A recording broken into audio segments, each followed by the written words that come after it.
Je rappelle que les moyens dont dispose la mer sont ceux de la ville, et puisque nous parlons ici de communication, ceux gérés par la DSIN, tant au niveau du matériel que des abonnements auprès des opérateurs téléphoniques, et en l'occurrence ici, dans le cadre d'un contrat avec Orange qui fait l'objet d'un marché de la commande publique.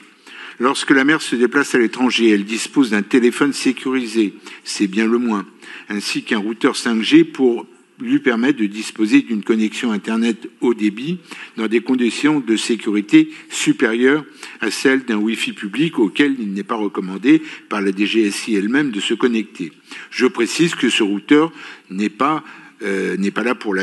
le seul usage de la mer, mais pour l'ensemble de la délégation qui l'accompagne.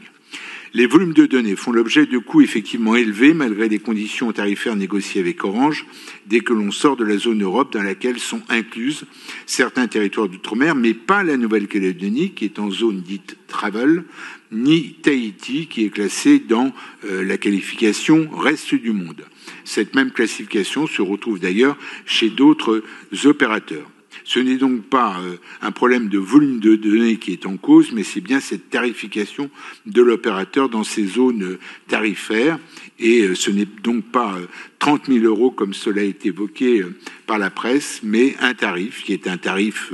qui vaut pour tout le monde, qui est un tarif très exactement de 10 000 € pour 5 gigas.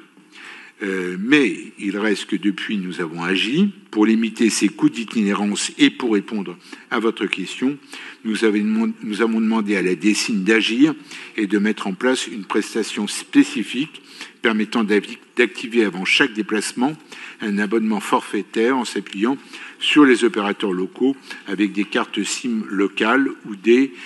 eSIM locales. Voilà ce qu'il y a à dire sur le sujet, ni plus